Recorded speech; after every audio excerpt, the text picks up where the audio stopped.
कैसे एक लड़के ने मार्केट से बिना कोई फंडिंग उठाए 12,000 करोड़ की कंपनी खड़ी कर दी। यहाँ तक कि नाइकी, पूमा और एडिडास जैसे इंटरनेशनल ब्रांड को पीछे करके आज ये इंडिया की लार्जेस्ट फुटवेयर मैन्युफैक्चरर बन चुकी है। हम बात कर रहे हैं दिल्ली बेस्ड कैंपस ब्रांड की, जिसके फाउंडर हैं हरि किशन अग्रवाल। आप लोगों में से बहुत सारे लोगों को तो ये भी पता नहीं होगा कि इस ब्रांड के फाउंडर एक इंडियन है। आज के टाइम पर सभी लोग फंडिंग करते रहते हैं, लेकिन इस व्यक्ति ने बिना किसी फंडिंग के इतना बड़ा एम्पायर खड़ा कर दिया। आज इनके पास 20,000 से भी ज्यादा रिटेल आउटलेट्स, 35 से ज्यादा खुद के एक्सक्लूसिव स्टोर्स और ई कॉमर्स वेबसाइट पर अच्छा खासा ऑनलाइन प्रेजेंस। और इतना ही नहीं, वरुण धवन और सचिन तेंदुलकर भी इनके एड कैंपेन में काम कर चुके हैं। आपने भी कभी न कभी कैंपस के शूज जरूर पहने होंगे, लेकिन आप यहाँ पर ये नहीं जानते कि छोटे से बिजनेस को इंडिया का सबसे बड़ा फुटवेयर ब्रांड बनाने में और नाइकी और एडिडास जैसे बड़े बड़े ब्रांड से कॉम्पीट करने में हरि किशन अग्रवाल जी ने कितना ज्यादा स्ट्रगल किया है। तो आज हम अपनी इस वीडियो में कैंपस फुटवेयर की पूरी जर्नी को जानेंगे। आप में से बहुत सारे लोगों को ये पता नहीं होगा कि कैंपस शूज एक्शन फुटवेयर की सब्सिडियरी कंपनी है, जिसको साल 2006 में शुरू किया गया था,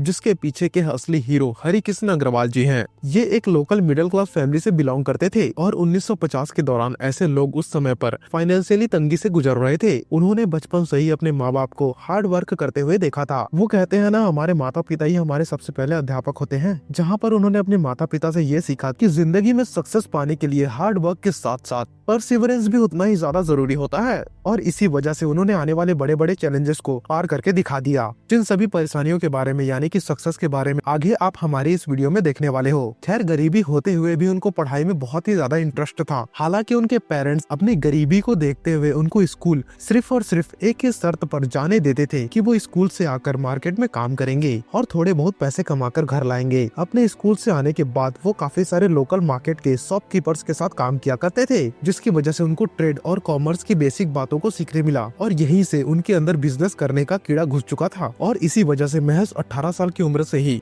उन्होंने छोटे मोटे बिजनेसेस में अपने पैर घुसाने शुरू कर दिए थे। एक्चुअली उस समय वो मार्केट से कुछ सामान खरीदा करते थे और उसमें थोड़ा सा मार्जिन रखकर उसको उसी मार्केट में बेच दिया करते थे। और ऐसा उन्होंने काफी साल तक किया और इन्हीं कामों ने उनको demand and supply, customer preferences और क्वालिटी का इम्पोर्टेंस जैसे बिजनेस लेसन्स को सिखा दिया था। इतना ही नहीं, उन्होंने कस्टमर्स को अच्छी तरीके से हैंडल करना भी सीख लिया था, जो कि किसी भी बिजनेस में एक बहुत बड़ा प्लस पॉइंट होता है। अर्ली 1980s के दौरान उनको फुटवेयर मार्केट में एक बहुत बड़ा गैप दिखाई दिया। उन्होंने देखा कि मार्केट में केवल दो तरीके के फुटवेयर अवेलेबल है, जिसकी क्वालिटी या तो बहुत ज्यादा अच्छी है या फिर बहुत ज्यादा बेकार है, और अच्छी क्वालिटी के शूज का रेट बहुत ही ज्यादा महंगा होता था। इस अपॉर्चुनिटी को देखकर उन्होंने डिसाइड कर लिया था कि वो खुद इस फुटवेयर इंडस्ट्री में एंट्री मारेंगे। अग्रवाल जी ने डिसाइड तो कर लिया था, लेकिन उनको बहुत अच्छी तरीके से मालूम था कि एक जगह से लेकर दूसरी जगह पर सामान बेचना तो आसान था, लेकिन मैन्युफैक्चरिंग हब क्रिएट करना यानी कि सेटअप करना कोई बहुत छोटी बात नहीं थी। ये पूरे के पूरे पहाड़ को तोड़ने वाला एक बहुत बड़ा भारी भरकम काम होने वाला था। लेकिन उन्होंने अपने बिजनेस नॉलेज को इस्तेमाल किया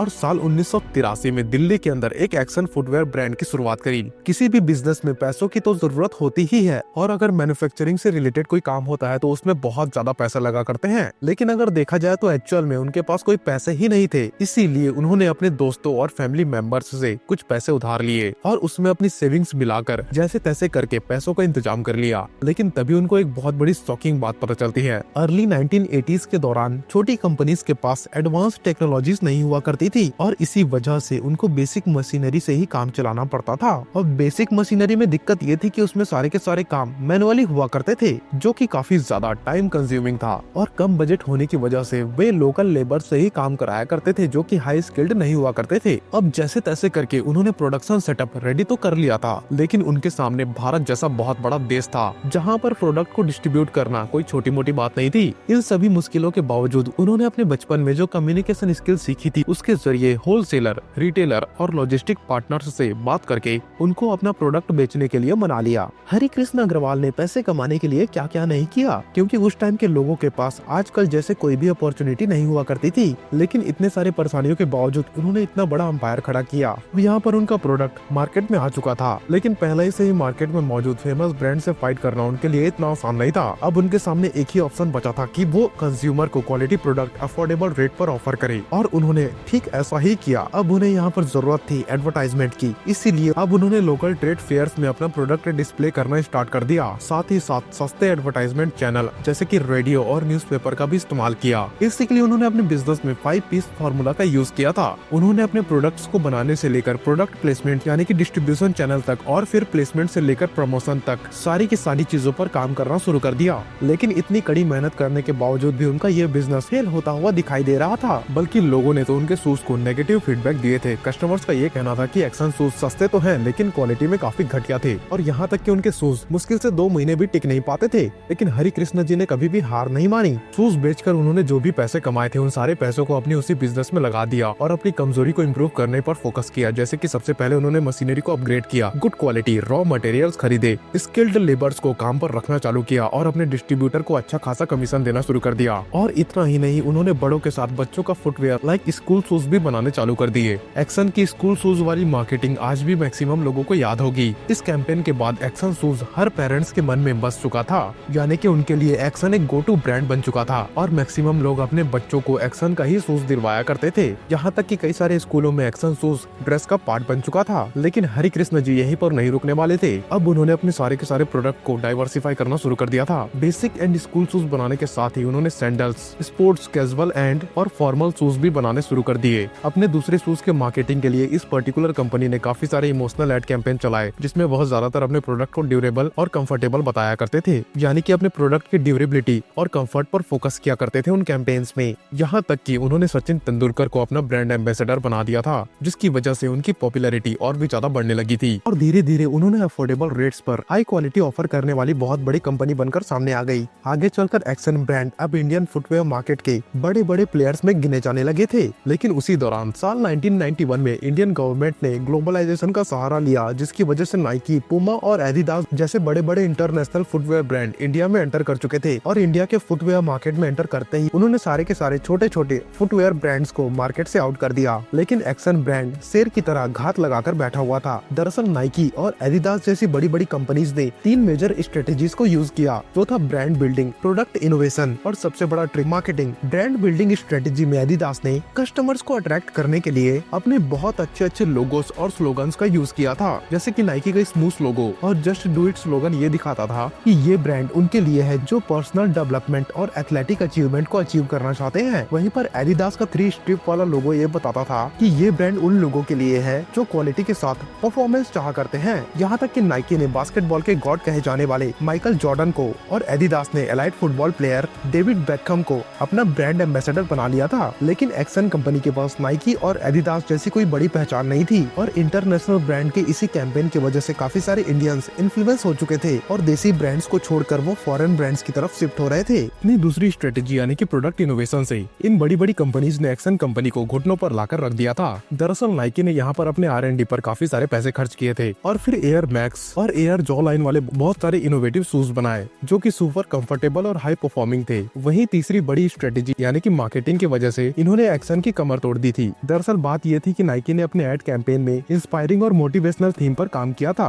और काफी सारे बड़े बड़े स्पोर्ट इवेंट्स और लीग्स को कैंपेन किया था और बड़े बड़े लीग्स को स्पॉन्सर किया था, जिसकी वजह से उनकी विजिबिलिटी और रीच आग की तरफ फैलने लगी थी। वहीं पर एडिडास ने इम्पॉसिबल इज नथिंग नाम का कैंपेन चलाया था। साथ ही इसने ओलंपिक्स और वर्ल्ड कप जैसे बड़े बड़े इवेंट्स को भी स्पॉन्सर किया, जिसकी वजह से सारे के सारे स्पोर्ट्स लवर एडिडास के दीवाने बन चुके थे। लेकिन एक्शन के पास इतने बड़े लेवल पर मार्केटिंग कर पाना पॉसिबल ही नहीं था। लेकिन मार्केट में बने रहने के लिए वो भी बहुत अच्छे अच्छे इमोशनल एड बनाया करते थे जो कि उनके कोर कस्टमर को टिकाए रखते थे। लेकिन जैसा कि मैंने आपको पहले बताया कि ये एक शेर की तरह घात लगाकर बैठे हुए थे और समय मिलते ही उन्होंने अटैक भी किया। दरअसल एक्शन ने ये ऑब्जर्व किया कि इंडियन फूड मार्केट के अंदर कैसे एक नया शिफ्ट आ रहा है, जिसके ऊपर ना तो किसी फॉरेन ब्रांड का फोकस है और ना ही किसी लोकल ब्रांड का। और वो शिफ्ट ये था कि जैसे जैसे बाहरी कंपनीज इंडिया में पेनिट्रेट कर रही थी वैसे वैसे लोगों का इंटरेस्ट भी वहाँ पर बढ़ रहा था। लेकिन ज्यादातर भारतीय उसको अफोर्ड नहीं कर पा रहे थे, यानी कि नाइकी और एडिडास सिर्फ और सिर्फ अमीरों के ब्रांड बनकर रह गए थे। इंटरनेशनल क्वालिटी वाली फुटवेयर अफोर्डेबल प्राइसेस पर देने के लिए एक्शन ब्रांड ने एक बार फिर से अपनी पूरी शक्तियों के साथ अपनी सफर की फिर से शुरुआत करी।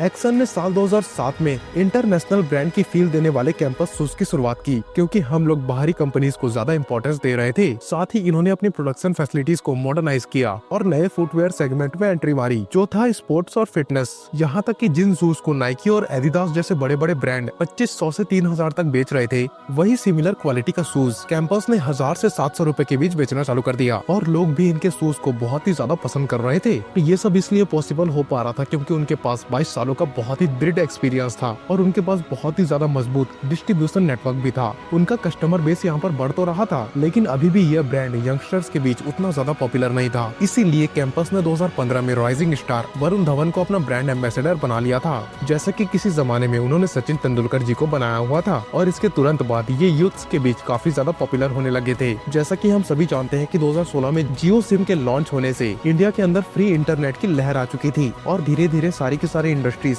ऑनलाइन की तरफ शिफ्ट हो रहे थे और इस रेस में कैंपस का भी नाम शामिल था यहाँ पर। दरअसल 2017 में कैंपस ने ऑफलाइन और ऑनलाइन दोनों साइट्स पर इन्वेस्ट किया था। अगर ऑफलाइन की बात करें तो इंडिया के अंदर कैंपस ने 16 एक्सक्लूसिव स्टोर खोले थे, साथ ही अपने शूज को मल्टी ब्रांड रिटेल स्टोर्स में और बड़े बड़े मेगा मार्ट्स में भी रखा। वैसे ही अगर यहाँ पर ऑनलाइन की बात करें तो सबसे पहले उन्होंने अपने खुद के ई कॉमर्स प्लेटफॉर्म की शुरुआत करी और फिर दूसरे ई कॉमर्स प्लेटफॉर्म जैसे कि अमेजॉन और फ्लिपकार्ट पे भी अपने प्रोडक्ट को लिस्ट करना चालू कर दिया और इस तरीके से कैंपस ने अपना ओमनी चैनल सेल्स बनाया। खैर आगे चलकर इन्होंने अपने प्रोडक्शन में ऑटोमेशन और AI driven quality control system को भी ऐड किया, लेकिन तभी एक बहुत बड़ी ट्रेजेडी आ जाती है जिसकी वजह से दुनिया भर की सारी इंडस्ट्रीज पर भारी इम्पैक्ट पड़ता है। लेकिन कैंपस ने इस प्रॉब्लम को एक अपॉर्चुनिटी में तब्दील किया। हम बात कर रहे हैं 2020 में आई कोविड-19 पेंडेमिक के बारे में। इस पेंडेमिक के दौरान कैंपस ने ऑनलाइन प्लेटफॉर्म का सहारा लिया, वो भी कॉन्टेक्टलेस डिलीवरी ऑप्शंस के साथ। यहाँ तक कि उन्होंने वर्क फ्रॉम होम वाले शूज भी बनाए जो दिखाया करते थे कि वे लोग अपने कस्टमर्स के लिए कितना ज्यादा डेडिकेशन के साथ काम किया करते हैं। उनकी इसी डेडिकेशन के बदौलत उन्होंने 2020 में मार्केट शेयर का 15% और 2021 में लगभग 17% कैप्चर कर लिया था। इसके अलावा उन्होंने 2020 जैसे मुश्किल टाइम पे भी 15 मिलियन का रिवेन्यू जनरेट किया था, जो कि ज्यादातर ऑनलाइन सेल्स से आए थे। 2021 उनके लिए बेहतरीन साल साबित हुआ क्योंकि एक रेप्यूटेड कंसल्टेंट फर्म की रिपोर्ट के अकॉर्डिंग 2021 में कैंपस ब्रांड इंडिया का सबसे बड़ा स्पोर्ट फुटवेयर ब्रांड बन चुका था, जहां पर 2022 में इसकी वैल्यूएशन करीबन 1.5 बिलियन डॉलर्स की थी, यानी कि 12,000 करोड़ रुपए हो चुकी थी। वो यहीं पर नहीं रुकते, वे अपनी कंपनी का आईपीओ भी लेकर आते हैं जो कि काफी ज्यादा सफल रहा और इसी के साथ कैंपस के फाउंडर और चेयरमैन हरिकृष्ण अग्रवाल जी एक बिलियनर की लिस्ट में शामिल हो जाते हैं। उनका नेटवर्थ करीबन आज के टाइम पे अगर देखा जाए तो 9 से 9,500 करोड़ के बीच है और ये सब उनका कभी हार ना मानने वाली क्वालिटी की वजह से हुआ। अब इंडिया में झंडे गाड़ने के बाद 2024 में कैंपस ने इंटरनेशनल मार्केट में भी एक्सपेंशन किया। शुरुआत में उन्होंने साउथ ईस्ट एशिया के देश इंडोनेशिया और मलेशिया में अपनी कंपनी की शुरुआत करी। अब देखना ये होगा कि फ्यूचर में क्या कैंपस नाइकी और एडिडास जैसे बड़े बड़े ब्रांड्स को पीछे कर पाएगी या फिर नहीं। वैसे इस पूरी स्टोरी का कंक्लूजन ये आता है कि हार ना मानने वाली क्वालिटीज हमें बहुत आगे लेकर जाती है और एक बहुत सफल इंसान बनने में हमें मदद करती है। वैसे आज के लिए इस वीडियो में बस इतना ही। इस वीडियो को लाइक करें और हमारे चैनल को सब्सक्राइब करें। धन्यवाद।